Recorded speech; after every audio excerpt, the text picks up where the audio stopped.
wish all the hashtags, likes, and tweets would find a way to get lost.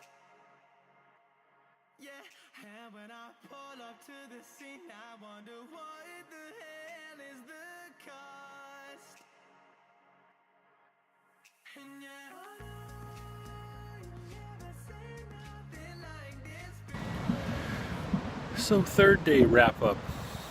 It was as tough as the second day, but we made it. We're past the last tidal zone, and we're at a camp area on the beach, camping on the beach. It's pretty nice, with a whole bunch of other people that also made the tidal zone run, and that means we have 3 miles left. Well, we're going to get up early in the morning. We're going to bang out those 3 miles, get back to Shelter Cove, where we will have a ride waiting for us. And wow, it's been an eye-opening trip in many different ways, and I'll get into that probably on my final thoughts video, which will be fourth day. So third day wrap up. I'm going to cowboy camp on the beach. See ya.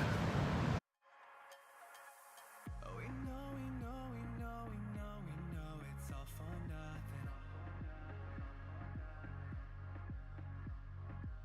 And we fight and beg and greed, and then we go and act like something. And our hearts burn with the heat of 1,000 suns. Yeah, and we cry out loud, 'cause we just want attention. And we feel alive from a fake medium. Yeah, I won't accept this life that fate is given. So find a way to get lost. So find a way to get lost. Just find a way to get lost. Yeah, we'll find a way to get lost. So find a way to.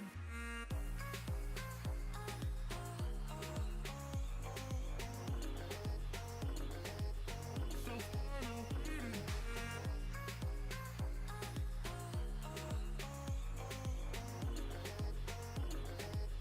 So find a way to.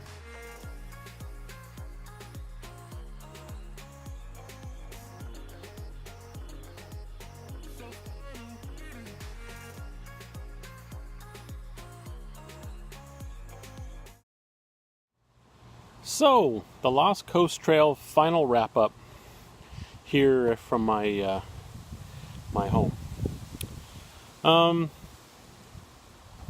Yeah, first thoughts completely are what an amazing trail, what a freaking challenging trail, especially for a guy like me in the shape I'm in.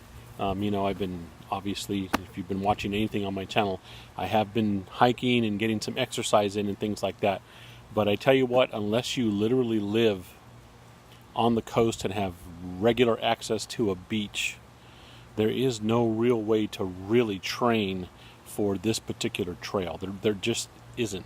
And even if you do live on a beach, that's only part of it, because only part of the coastal walking, hiking you do in this trail is actual beach sand. So if you get used to that, great, because there's miles where it's not sand on the beach, it's gravel or rocks, you know, small ones like this that are just, you know, thick and strewn all over the place, and you're walking on them, and they fight every step you take, as much as sand does, as the gravel does the same thing. And then there's also a few miles where you are boulder hopping and just hoping those boulders are solid, because if one shifts, and it happened to me, it shifted and just threw me down on top of other boulders. I had a huge bruise on my and decent pain for a little while in my left hip because of something like that. I had to get myself up and get going. It was in the middle of a tide zone. You know, I'm not going to be able to just sit there and, oh, this hurts. So, you know, I started getting out of there. But yeah, there's just no way to train for that unless you literally live in that area and can do that all the time. You can do all the hiking you want, even practicing elevation and stuff like that, and not be trained and ready for beach hiking like that. Coastal rocks and gravel and just holy mackerel. And I'm not talking about gravel like, like on a gravel road. I'm talking about this coastal, just little pebbles that act as bad as sand because they're deep, because it's on the coast. It's not on some solid packed road. It's thick gravel layer that you're walking through. So that's one thing right there. It's just challenge. It was one of the hardest trails, and I've done quite a few trails. Even as a young man, I hiked a lot as a young man, and then kind of got out of it for a little while with career and family and everything, and now that I'm getting back into it. So you take all of those into account. This is one of the toughest trails just because that terrain like that was just really, I can go to the beach and walk on the beach a little bit and just have fun. But when you got to do it for 4 miles at a time, and you have to keep a certain pace while you're doing those 4 miles because that part of the trail is going to close up when the tide comes in. It leads to some mental pressure, and there's a lot of physical work. Just like, wow, So definitely challenging trail, really hard, but I am so proud and happy that I did it. It's just one of those things I've always wanted to do, and so I'm glad I was able to. It's fantastic. Amazing sights, the things you see there. Just incredible, the wildlife, just really, really cool. And final thoughts as far as gear and not just how I did physically, but how things went with help from a couple of hiking partners. I think mentally I did okay. It was tough. There were a couple of times where I did tell myself, I'm not enjoying this anymore. This is no longer fun, because it was just tough.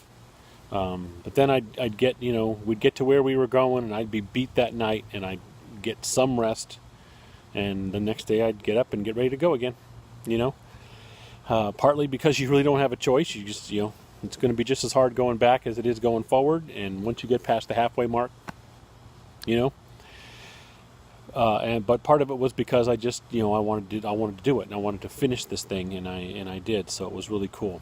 A couple of things I would do differently. I started out with 3 liters of water in my pack, and that was too much. Did not need that much water. Water sources, at least this time of the year when we did it, water sources on this trail are plentiful. Even when you're actually on the coast, there are a whole bunch of different, just either little waterfalls trickling down the cliffs that you can actually get water from. I did a couple of times. I filled up my my bottles a couple of times from those nice little waterfall streams. They were moving, fast enough and good enough. Put my Sawyer squeeze on top of the bottle and drank right out of it. But you're always running into creeks and stuff, both when you're up in the higher areas and actually down on the coast. Plenty of water sources, so I did not need to carry 3 liters from the get-go. I probably could have gotten away with 1, but I think 2 would be comfortable, because that would give me enough to, if I need it for camping or emergencies or whatever. Just always good to have it. So 2 liters was definitely enough. I had an extra liter of water when I started, but once I figured out the water sources and stuff, I never was carrying more than 2. Usually about a liter and a half. I'd fill up my bottles, drink about half a liter, and then carry a liter and a half. And then by the time I'd come to the next creek, I'd finish the half liter that was in a bottle and fill it up again. So. I think food-wise, I had a little too much. There was a few things where I think I actually had the right amount of food for the meals that I had planned for. The only thing was there was a few times I was just so exhausted, I ended up just not eating a full meal. I just had like a little snack of something, and that's all I had to force myself to eat. Sometimes I was either so tired or just so, from the physical exertion and stuff like that, that I just was not hungry. I forced myself to eat a little bit, but not a full meal, and so I ended up with, extra food at the end and things like that. So, compensate for that kind of thing. But other than that, that's the Lost Coast Trail. If you're going to do this one, the time of year we did it in was pretty good. We had great weather. We had one night with a little bit of rain and a lot of wind. Other than that, we had beautiful nights. I was able to sleep without the rain fly the first night. Second night we had that rain and wind, so I had everything all buttoned down. Third night we actually cowboy camped on the beach. totally wide open, and just beautiful weather. It didn't get too cold. It was pretty nice. Um, so this time of year is a good time to hit that area. Apparently, there's a lot of people on the trail. That was one thing about that trail is I can see why they have the permit system now. Where only a certain amount, and that's the other thing. If you're going to do this trail, you need to plan ahead, because you do have to apply for a permit and get them, because they only let a certain amount of people start per day. And like I was going to say, I can see why they do that, because even with the permit system, that trail was crowded. We ran into people all the time. We were always running into folks hiking and things like that. And obviously, I'm not a ranger. I'm not asking them for permits, so I don't know if they have them or not. But I assume that they were, folks that had permits and things like that. But yeah, it's a well-used trail, and unfortunately, it's showing its wear, especially around the areas where there are, kind of established camps and regular places where people camp and things like that. Those places are beat up, and you're finding people's latrine holes, and it just kind of, and there's trash and things like that. So unfortunately, it becoming more and more of a popular trail means that there's more and more people out there, and a small percentage of those people, but the amount grows as the percentage of people that walk the trail grows. The percentage of idiots that get on the trail grows in relation to that, because not everybody who walks the trail is an idiot who just throws trash and doesn't care where they dig a latrine hole and things like that. Absolutely not. But there are a percentage that do that, and so the more popular the trail gets, the more of those kinds are going to get on the trail, unfortunately, and it's starting to show that. You can see the trash and things. We packed out a little bit of trash and things. It's too bad. It's unfortunate, but that's how it is when a trail gets more and more popular. Some of the folks who end up walking the trail are just jerks. It's they're just ticking off a thing on a list. Okay, did this trail, but they really don't care about the trail. They're just doing it, and yeah. So I'll get off that rant for now. But yeah, that's my final thoughts on the Lost Coast Trail. I hope you enjoyed some of the footage I was able to get. I didn't get as much moving footage for the last couple of days because my GoPro decided it didn't want to charge. I don't know what's going on with that, because it seems to be working fine here at home.